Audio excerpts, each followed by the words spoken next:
Hey guys, welcome again to another fantastic opportunity to get to know another individual who has some phenomenal experience.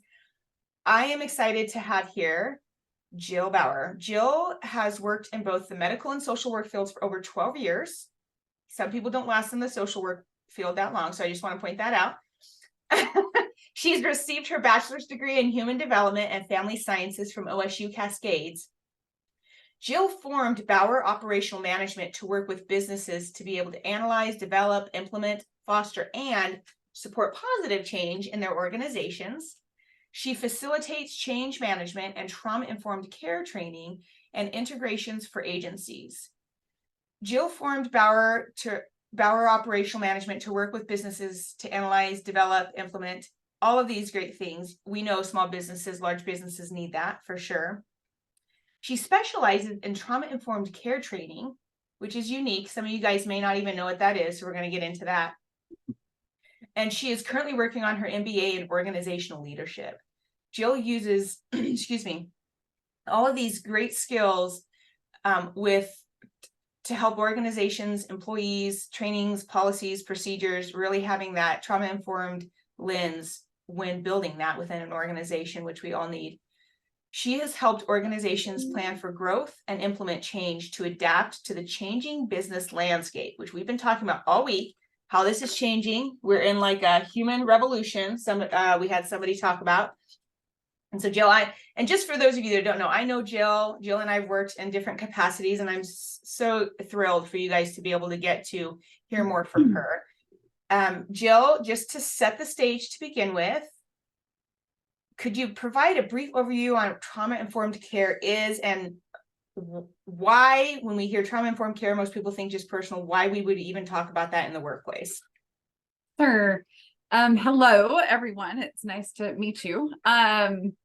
So yeah, I think first, to be able to understand trauma-informed care, you need to know what trauma is.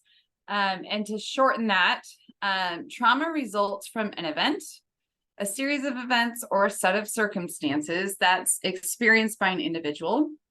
And that experience can be physically or emotionally harmful, life-threatening, and then it has effects on that person. It can affect their functioning, their mental, physical, social, emotional, and spiritual well-being. So in trauma, we focus on the 3 E's. That's the event, it's the experience of the person in the event, and the effects on that individual. And so trauma-informed care is really being aware of that. It's being aware that anybody you meet could have trauma. They could be going through something that's traumatic.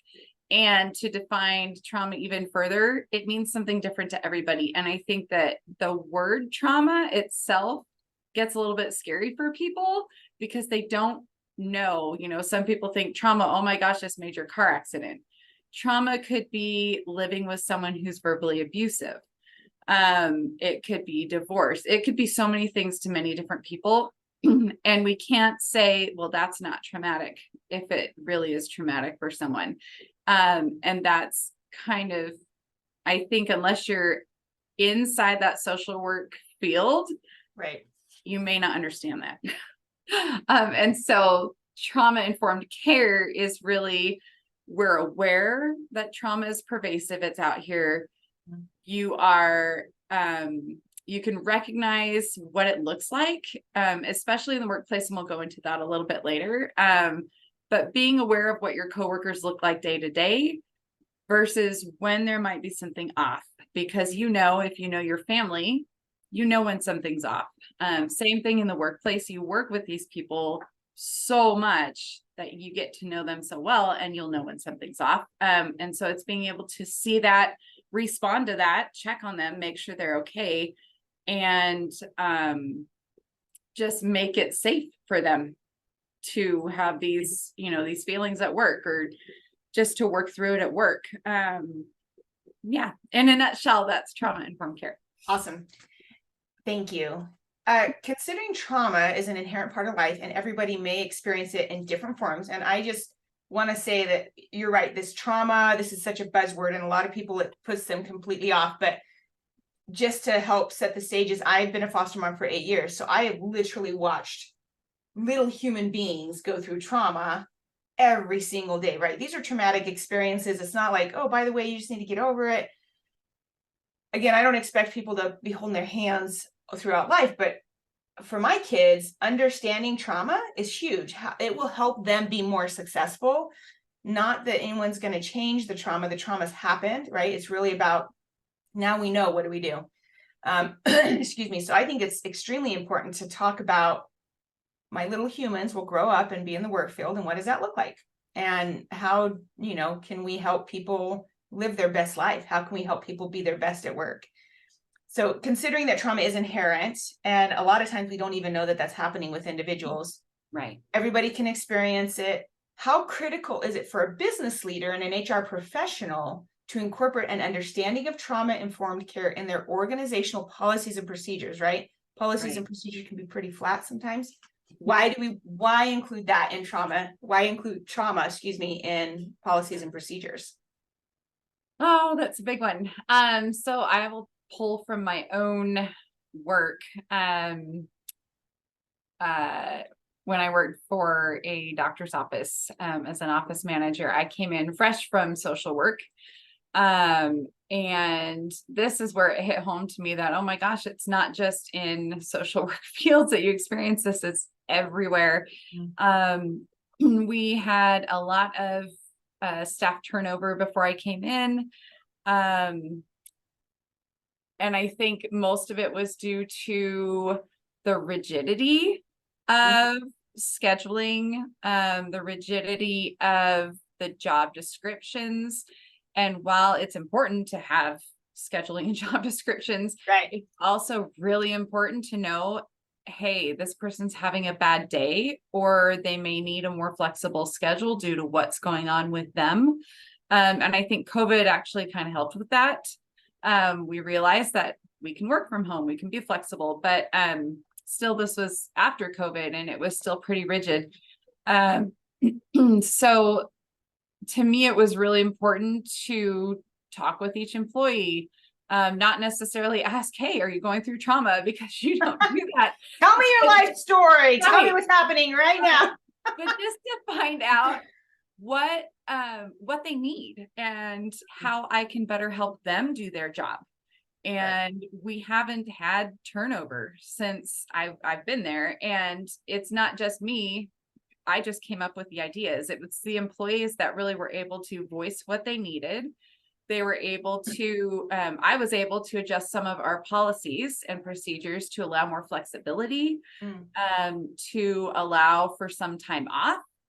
The job descriptions, we also added, this wasn't on there, it was duties as needed, because people were very protective over their job.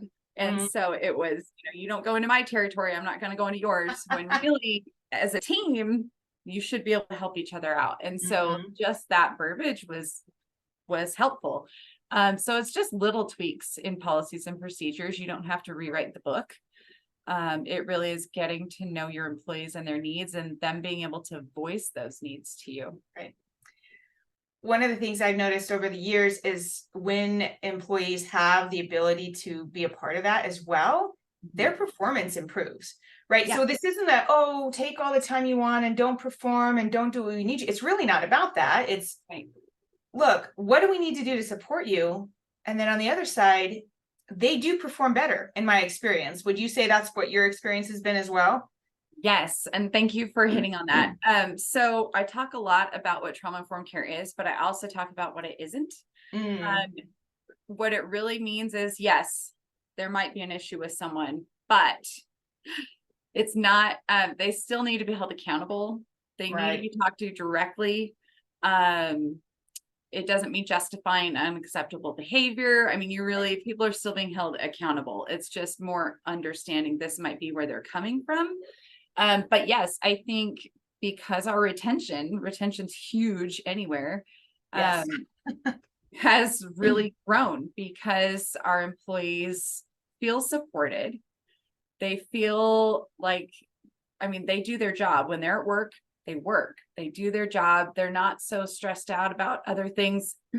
Sorry, that felt tight on them before, if that makes any sense.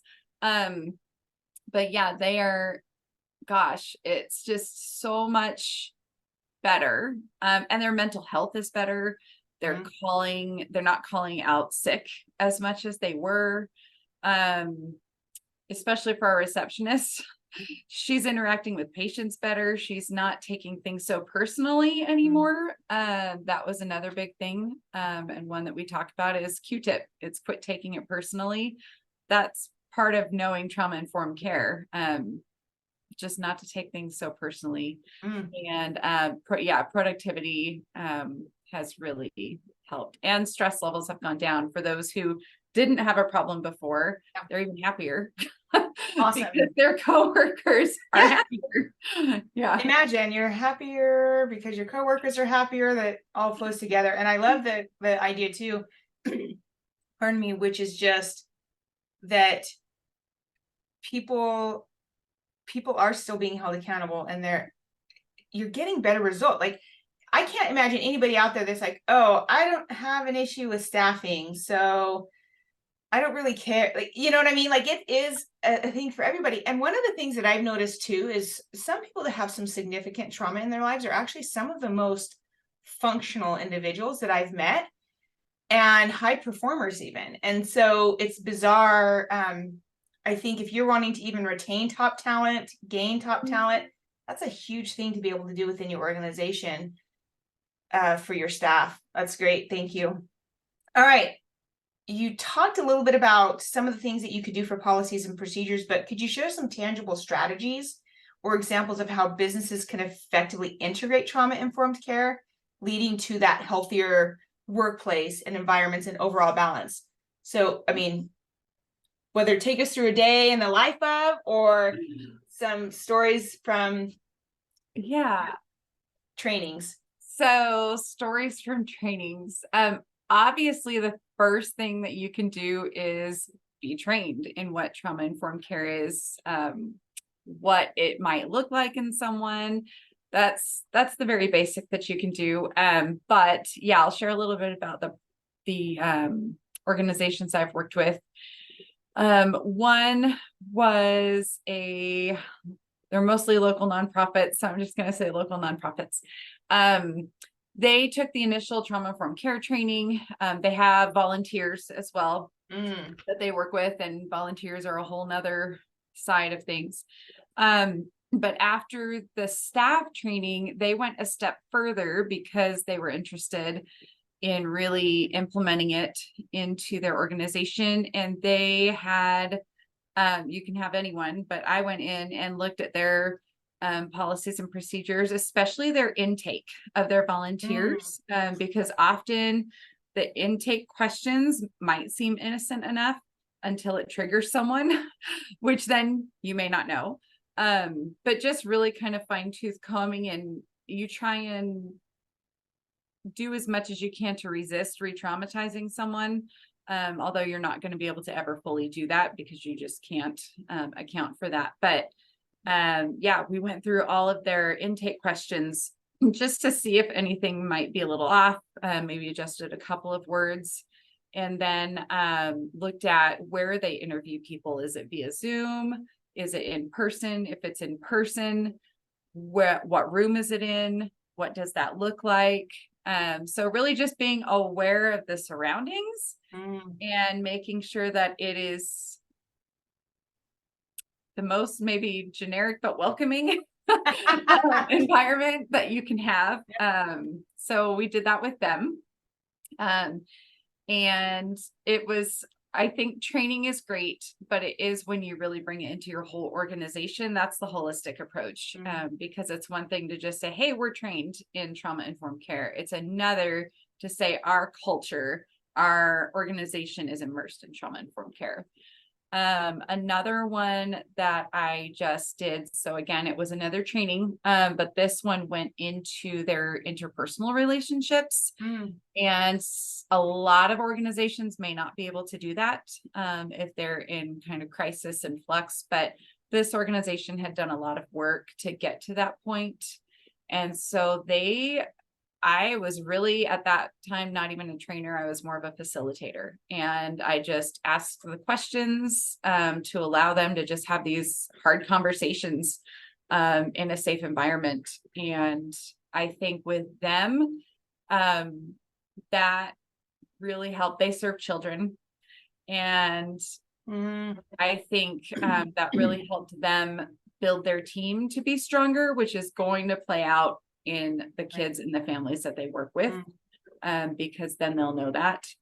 And then another, I guess my last one is in progress, but some organizations have a trauma-informed care team. They've done the trainings, it's in their culture. Things are going great. But to keep that going, bring in a consultant and have them kind of look with fresh eyes at everything. And I call it the fly on the wall approach.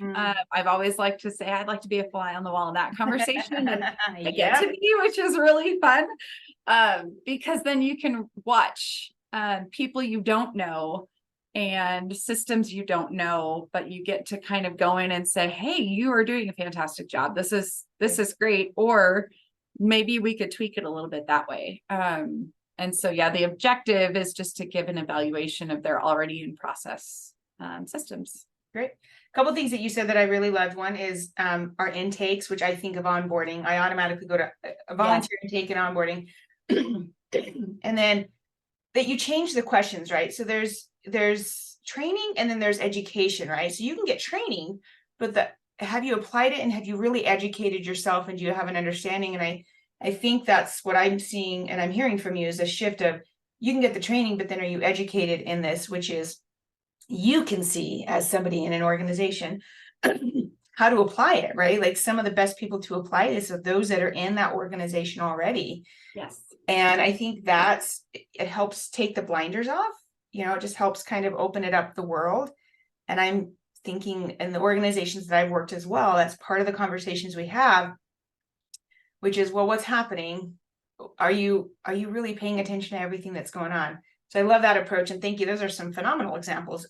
Now, Joe, you talked about a lot of nonprofits, right, that you're working with, which a lot of people will say, oh, nonprofits, everybody who's in a nonprofit, right? They get kind of this bad rap of they're the ones that are always doing this stuff because they have to. But the reality is that it has to do too, one, anybody can do it, but then it's who they're serving, right? And I was thinking that if you think of this trauma informed and applying it to your business, the results for your clients, whether that's families and children, whether it's somebody coming through your front door and needs something installed in there, whatever that is, it will positively affect how they're delivering services, no matter what field you're in.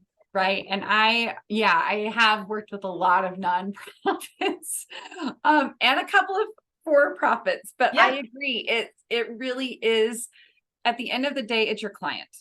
So you could give it a kid, a family, you walking into someone's house to do a service. So if I'm going to go fix someone's dishwasher, heaven forbid, don't let me do it. But but that service provider or the employee, really, it is helpful because you don't know what you're walking into regardless. If you're making phone calls all day, you don't know who you're going to get on the other end of that phone. Right. If you have people walking into your place of business, I think I did retail for 15 years and you get all kinds. And retail needs trauma-informed training. I'm just going to tell you that right off the bat. Yeah. You don't, I mean, it is a variety of individuals and a variety of individuals that you hire to. Yes, I confirm that. Yeah. So it really is that training of, I mean, they may not have trauma. They may, you as a person, as the employee, you might be fine, or you might think you're fine. And that's great, but it really is, how are you going to react to that other person coming at you or picking, if they answer the phone and they're in tears or they're angry with you, or so many other things, but it wraps into everything. Yeah. So it's not just nonprofits. It really is understanding where you're at personally and knowing that whoever you encounter, whoever walks through that door, might be going through something at that time, and that's okay. It's just how to react to that as well. I love that's such a great strategy to, I mean, really, it does. It gives you another tool for your toolbox, which is great, right? Being in a leadership role, I think it's phenomenal. In organizations that have successfully implemented trauma-informed care principles, what kind of feedback or changes in employee engagement have been observed? So what have you seen? Because employee engagement, again, where everybody wants to be treated differently. They are demanding, actually, these generations are demanding respect and care and human element. Actually, let me clarify. They want this human element. They don't want it to be like, they really are demanding that. So what have you seen in implementing these that it has helped with or changed employee engagement? I think definitely improved communication. I think I'm just trying to think of the with communication. It's not just verbal, not being able to talk to people. It really is how you act around others. A lot of people can read the nonverbal cues, and that often will trigger the verbal. And so, Yep. yeah. So I have noticed in my own experiences less of the nonverbal and more of a strengthened team dynamic. And that is what I really like, is stronger teams. Because then that comes the human side of it. You start to care about these people, and it's not, you want to go to work. It's less, I talk a lot about burnout. When I was burned out, I didn't want to go to work. I didn't want to be at home, all the things. And I see less of that because the team is coming together and there's more group work, group talk. So that's just one of the things that I've noticed. That's the biggest one. Retention is always great. And I think the agencies I've worked with have not had as much turnover, and I don't have like specific numbers at all. But that's what I've seen. And then I have had a couple of really helpful reviews, because I always ask what feedback can you get. And actually Elena had been in a training with me that took a while. It was kind of broken up, but what they said was, as an organization, we feel we have seen positive outcomes in improved compassionate communication and collaboration among team members and towards the families and children we serve. That was, and it's true. that It's helps. true. I was interesting. You talk about communication. So going back to, this is the thing, communication. We have talked to somebody earlier about conflict resolution, and I just want to say that if you hate conflict resolution, do this, you'll have less conflict. So it can actually, I think, reduce the conflict in the offices. And we have a lot of managers, leaders that, hey, by the way, I don't do conflict resolution, or I don't do conflict at all. That this can actually be being proactive as opposed to reactive, which anytime you can be more proactive than reactive, it's a benefit in an organization. So I love that you talk about the communication, and that's always been, on employee surveys for 20 years, the number one concern, communication, has always been on there. Right. So this is a way that you can impact that. Yeah, that, and we talk about values a lot.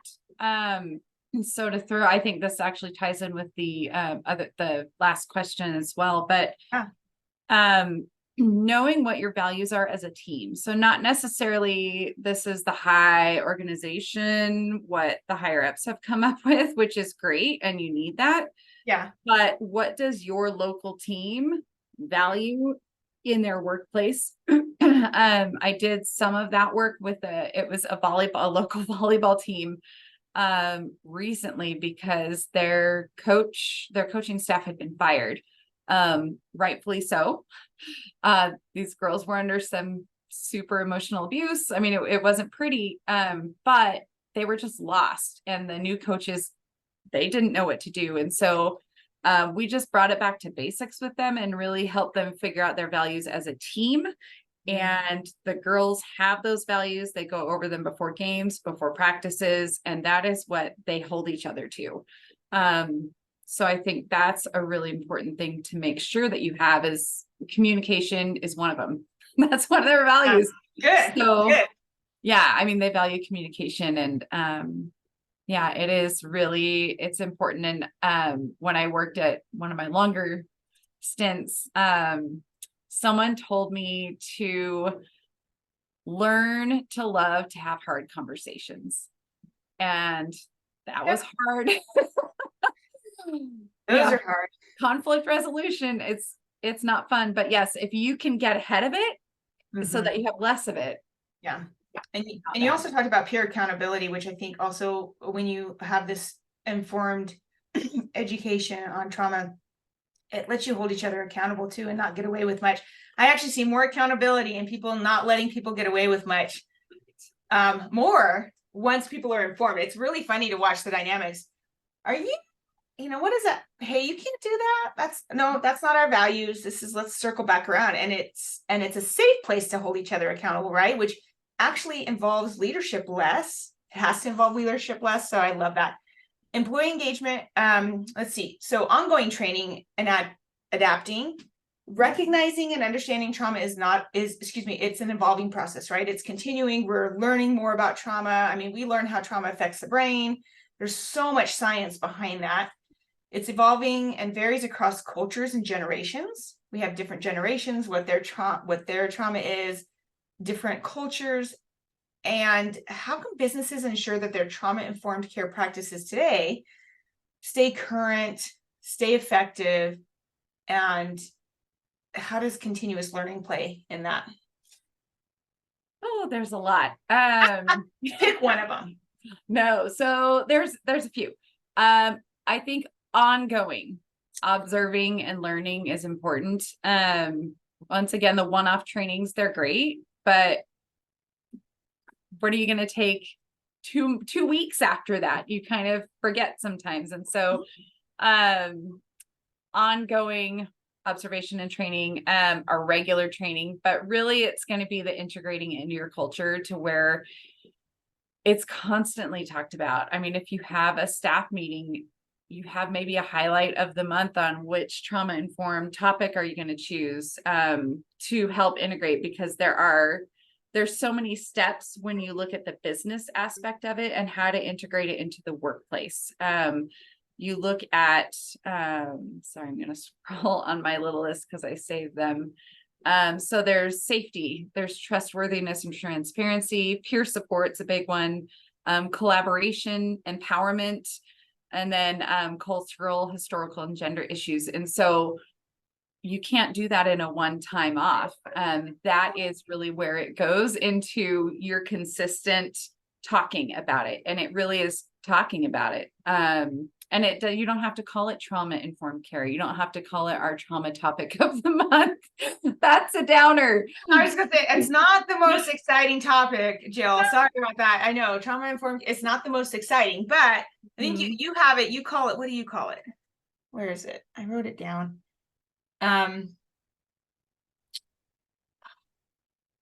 Accountability. Oh, dang it. Oh, from awareness to action is what we call it.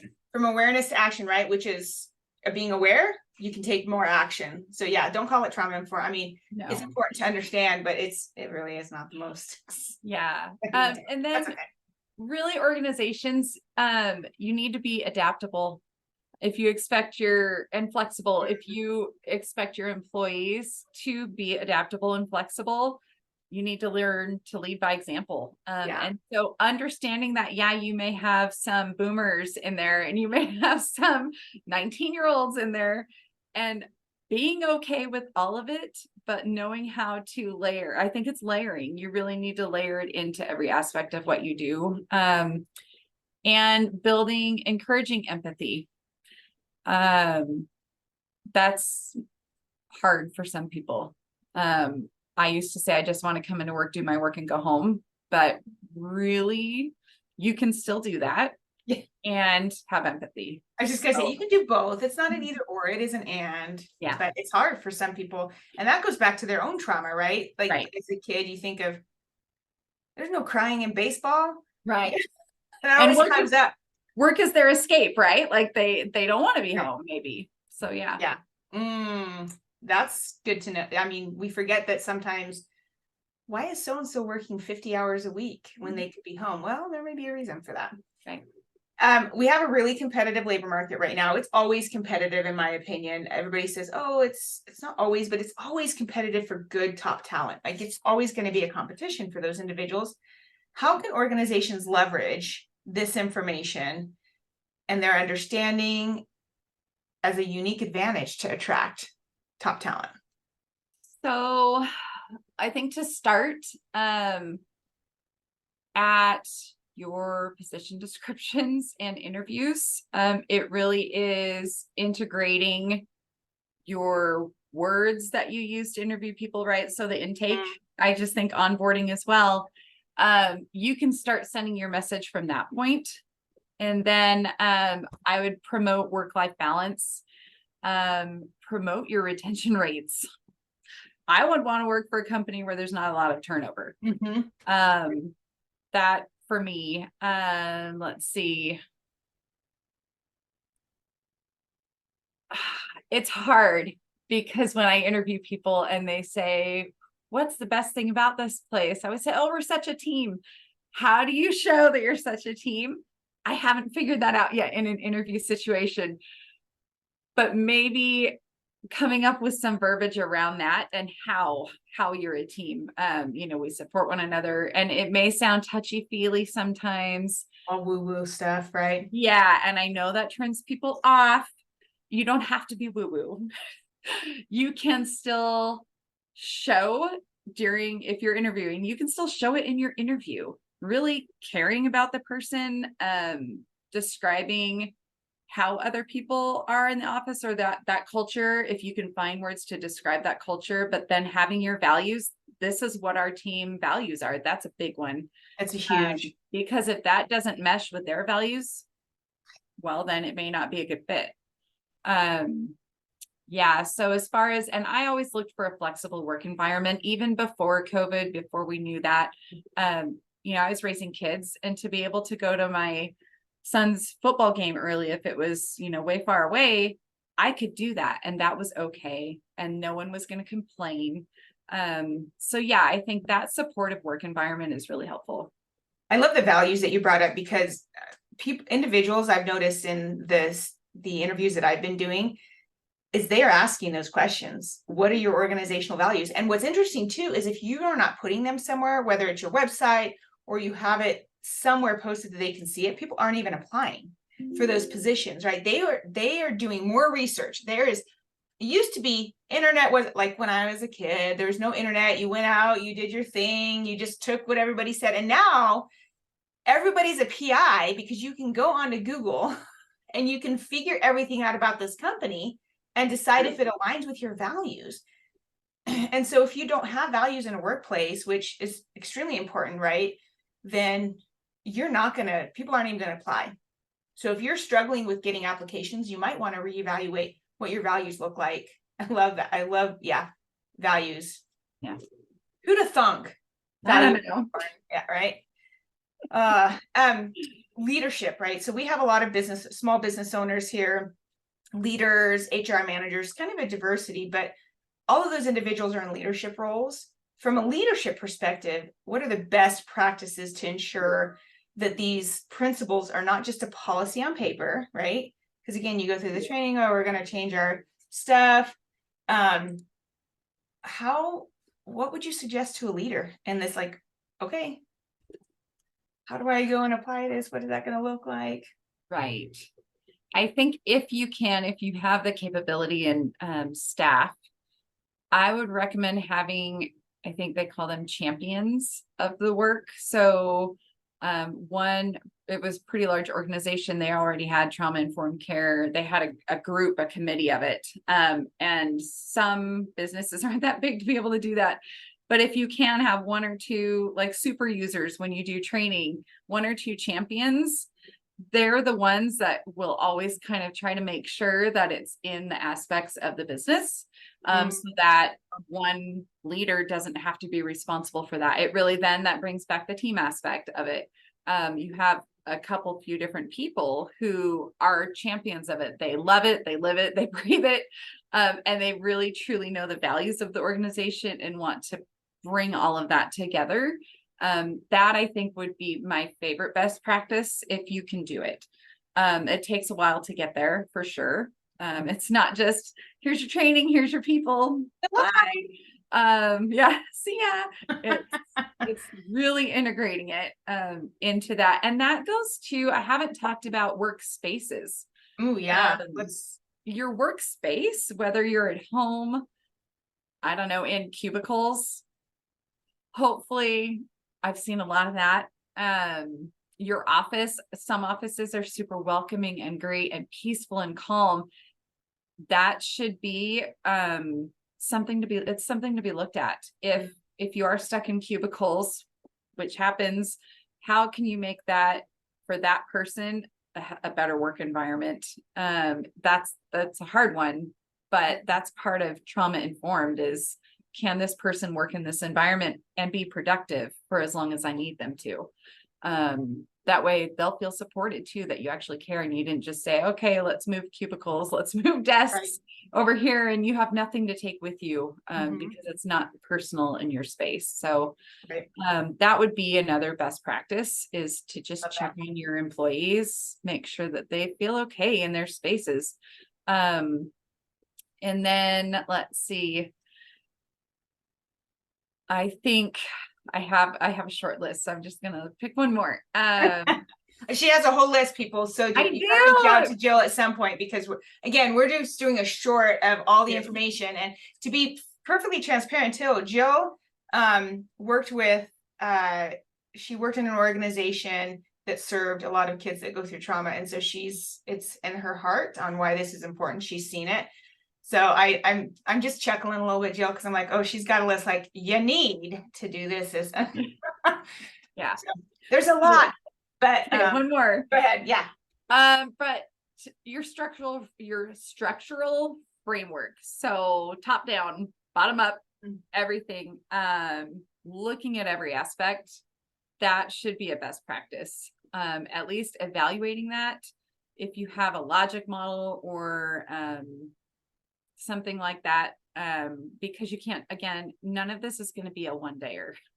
This is ongoing work that needs to be done in your organizations, but really looking at your framework, policies and procedures, hiring, reviews. I don't do reviews once a year. I do reviews basically every month, but as a check-in, to make sure that I am doing what they need me to do, that if there's anything, it's not a surprise at the 1-year mark to them.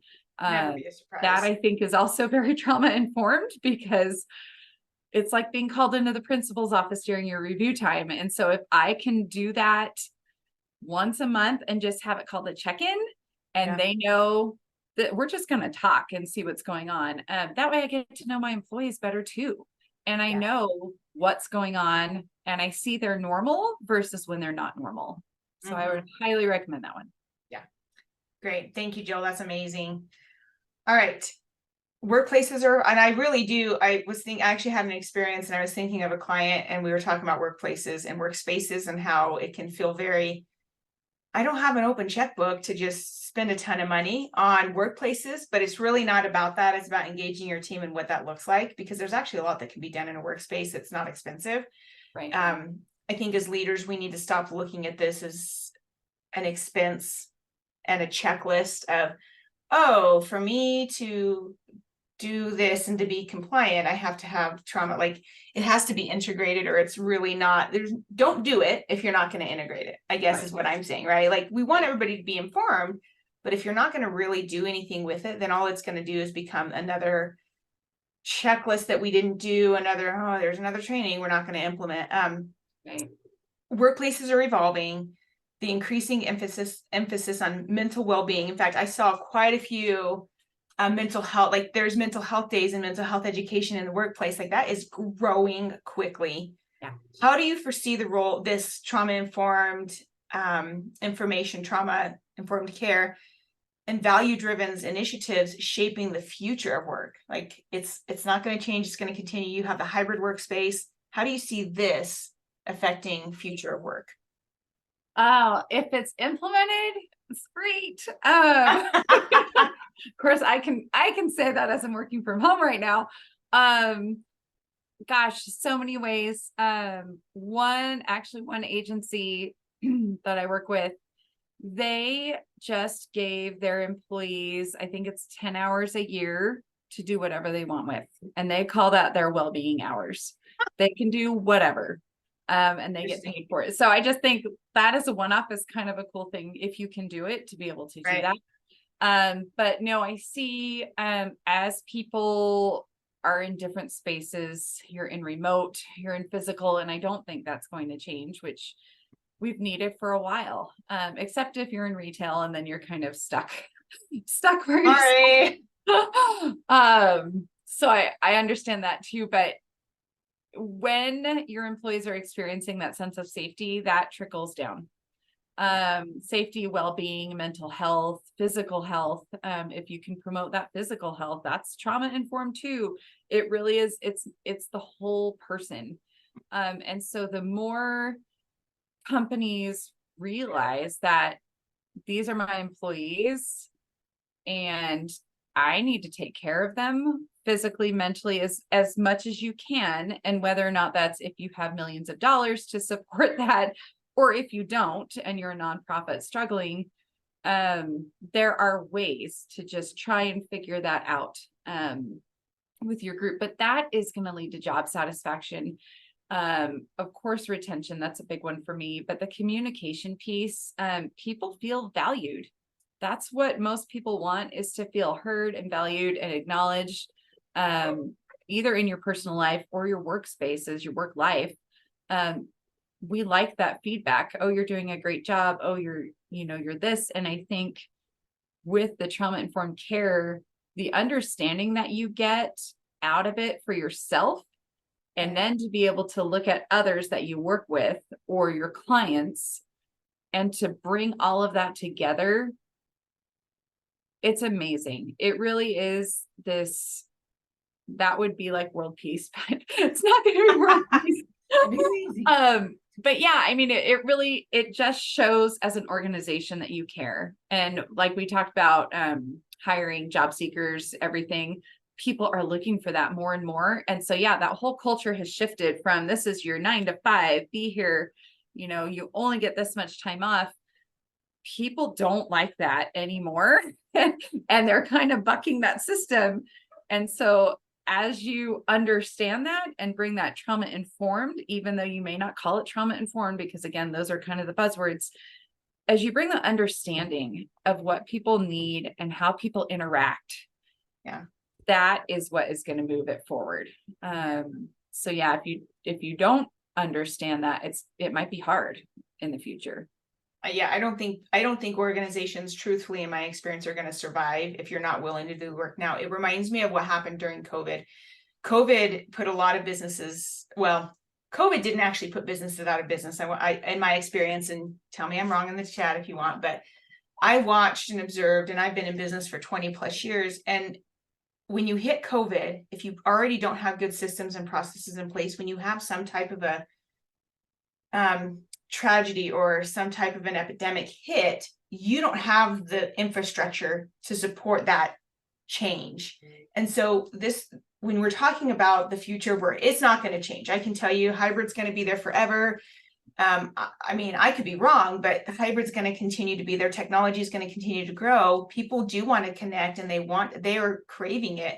That's one thing COVID reminded everybody, is I can quit and go work for somebody else and do remote for a company that cares about me and values me, as opposed to staying with somebody. It's really has changed the game, and you can either adapt as an organization or not. And those who don't adapt and can't adapt quickly are going to be the ones that are going to be closing their doors, unfortunately. So I love that this is something that integrate it, pull it into your business. Jill, again, thank you so very much for coming today. We're so excited. Thank you for being willing to talk about trauma care. Even though it's not always the most popular topic, we understand, and I understand the value of that just in the work that I do in my personal life. Thank you Thank you for that. Excuse me. Hey, everybody, just a reminder too, we have a From Awareness to Action. It's kind of like a little assessment workbook for you and your organization on, are you really trauma informed? If not, what are some quick, easy things to do that you can get started and at least start the conversation? Because if you can't start the conversation, you're not going to be able to pull training in. Yeah. Call Jill. She'll help you start that. And notice we're doing this, not this. I don't know if you've seen those memes about different generations. But Jill, again, thank you so much for your time. Thank you for being here. Just the work that you're doing is incredible. And I just want to thank you for that. And you guys, again, check her out, check her website. If you, I don't know, Jill, do you do consultations, like some touch points as well? I do. So, and actually I wanted to add, Yes, to that last question, this will help you build resiliency. So you Mm. talked about who can make it and who can't. If your employees are resilient, your business is going to be resilient. Yeah. But yes, so I do, free consultations if you're interested. What I love to do is, if I can make it to you, I want to be there in person. If virtual is better, that's totally fine too. But yeah, I like to find out about your organization, about any issues that you might have either interpersonally or with client satisfaction, even that those play in. And so, yeah, free consultations every time. And then I always come up with a proposal and a budget, and I can work within most budgets. Right. I was So, just going to because say, it's so important to me. Yeah. So everybody, if you haven't yet, go check her out on her website, LinkedIn, social media, of course, all the places, but then also schedule a time with Jill. If you have an organization that you know is not trauma informed, you guys, I'm telling you, we've had a lot of speakers this week. We've talked about this human revolution. People care. People are demanding differences. You can get on that and do something different about it, or just decide you're going to not, and then good luck. But I would just tell you, go ahead, reach out if you don't know, and then just start doing some of your own research. What does it mean? What does it look like for me in the workplace? And again, we'll have that freebie as well. So thank you, Jill, for that. You guys, thank you so much for coming. Thank you for being willing to be here today. And thank you again for participating this week. This has been so amazing, and I can't even put into words how incredible we have for speakers. So thanks, guys. We'll see you on the next one.